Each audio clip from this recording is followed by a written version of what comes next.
more money, more money. And what happens? Lose your health, lose your relationships, lose your peace of mind, lose your values and character. At what price did you pay to get all of that money? And then once you have money, if you don't know how to utilize money, then money is like an ocean which will drown you.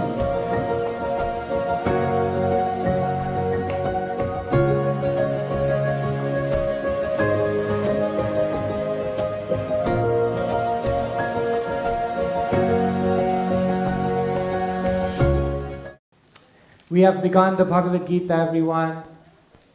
Shoka Samugna Manasha, the final words of the first chapter, indicate that Arjuna is completely overwhelmed. The first chapter of the Bhagavad Gita is known as Arjuna Vishad Yoga. Every single chapter of the Bhagavad Gita is known as a yoga because yoga means connection. So every single chapter of the Bhagavad Gita gives you a clue, gives you an insight as to how you can achieve connection with divinity. And the very first chapter is known as Arjuna Vishad Yoga. Vishad is a very interesting word. It means disappointment. It means dejection. It means dismay. It can even mean depression. Dear friends, we are advertising at the School of Bhakti the yoga of depression. Are you interested? It's very interesting that these four emotions are a yoga. Why? Because oftentimes it's only when we have a material breakdown that we then have a spiritual breakthrough. And therefore, if you're sitting in this room and in your heart you have some disappointment, you have some dejection, you have some level of dismay about the way your life is working out, congratulations. You are on the journey of the Bhagavad Gita. And the very, very first thing that happens in the Gita is that Krishna teaches Arjuna how to redefine success. Do you have a sense of what success is in your life? Yes or no? Today you all are very quiet. Don't be a tough audience for me. You have to give me some. If you think yes, say yes. If you think no, say no. But say something. Do you have a definition of success? Yes, you do. Good. There was a teacher once, they were doing a graduation, so they pulled up two of the students, Manish and Pooja. These are purely fictional characters. So the teacher brought both of them onto the stage and said, Manish, what is success for you? Manish said, I want to be a multi-billionaire. I want 365 cars. I want 10 private jets, and I want my own island with a custom-built mansion with all the latest AI technology. The teacher looked at Pooja and said, what do you want? Pooja said, I'm very simple. I just want to marry Manish.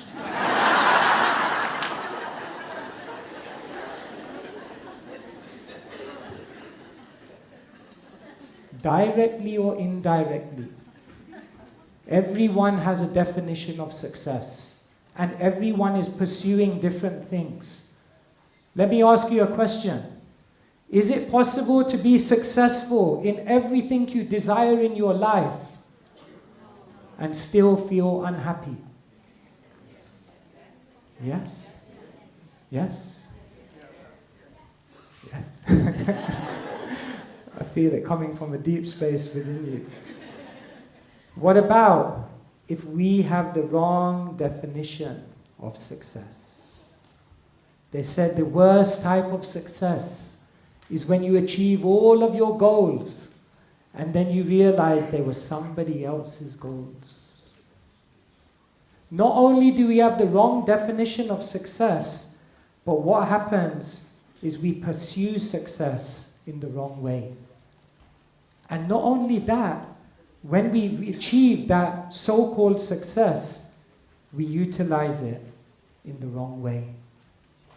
Krishna teaches Arjuna in the first chapter of the Gita, you have to have the right definition of success, you have to pursue it in the right way, and then you have to utilize it in the right way, and then that success will make you happy.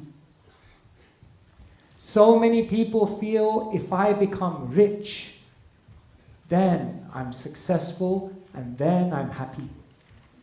Not only is that the wrong definition of success, but what happens is they even pursue that success in the wrong way. More money. And what happens? Lose your health, lose your relationships, lose your peace of mind, lose your values and character. At what price did you pay to get all of that money? And then once you have money, if you don't know how to utilize money, then money is like an ocean which will drown you.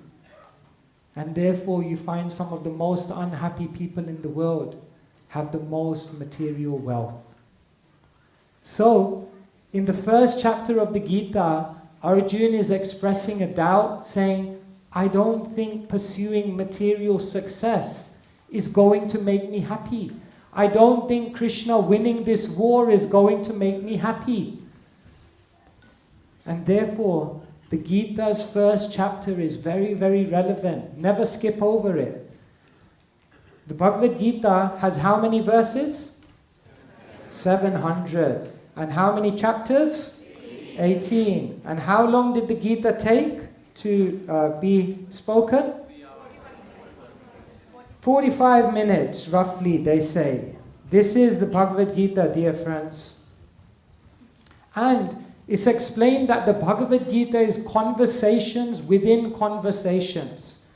The outermost conversation is a conversation between Dhritarashtra and Sanjaya, isn't it? Mamaka Pandavaschaiva Kimakurvata Sanjaya. What did they do on the battlefield? He asks. And then in the final verse, 1878, the conclusion is already given. The second conversation, which is an inner conversation, takes place between Arjuna and Krishna. And that begins in 2.7, really speaking. And it ends in 1873. And this is said to be the inner conversation of the Gita. But there's an even inner conversation than that. And that conversation is said to be the ultimate conversation. And that's the conversation between the soul and God. This conversation takes place in Hastinapur. This conversation takes place in Kurukshetra. This conversation takes place in the heart of every single spiritual searcher. And every one of these conversations were triggered by a doubt. Dhritarashtra had a doubt, and therefore he asked Sanjaya. Arjuna had a doubt, and therefore he asked Krishna. And every single soul has a doubt. And what is that doubt? I don't think material things are going to make me happy. That doubt sits within every single living entity. But you know what 99.9% of people do when that doubt comes? They ignore it. But 0.01% explore it. And they say, I think there's more. There's something more than just being materially successful. And when you make that decision to explore, then you begin your spiritual life. And therefore, yes, you can get profit, you can get position, you can get prosperity, power, privileges, popularity. But Is something missing? Arjuna is realizing, if I fight in the war, I know I'm going to get all these things. Arjuna has no doubt that he's going to win the war. That's not his doubt. His doubt is, will winning the war make me happy? And so, these two conversations are going on. Can you see? And Dhritarashtra, he wants all of these things. He's ambitious. His name, Dhritarashtra, literally means one who is holding on to the land. And Arjuna is confused. Because Arjuna is also Dhananjaya. He's the winner of all wealth. He can also have it. But now he's redefining success.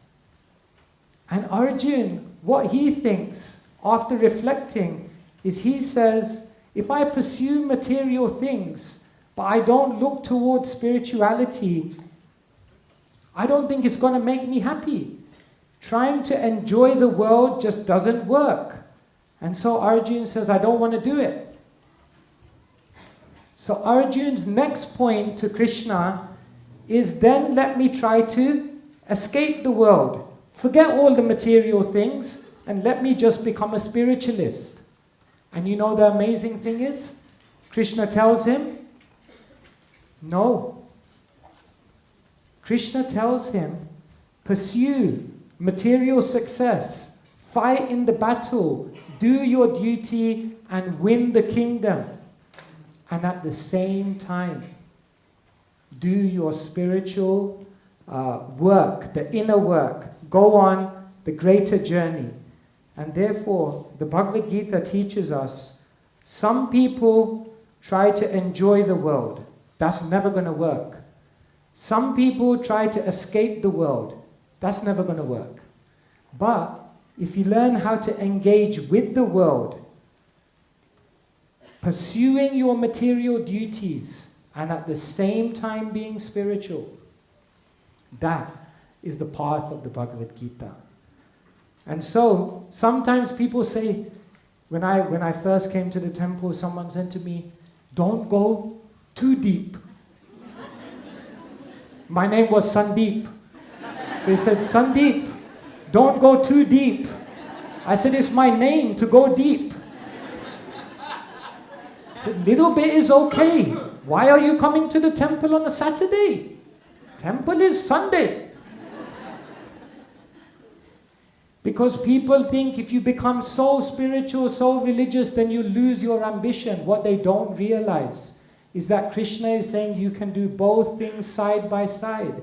Pursue your material desires in terms of success and achievement and do your duty, but temper it with a spiritual understanding.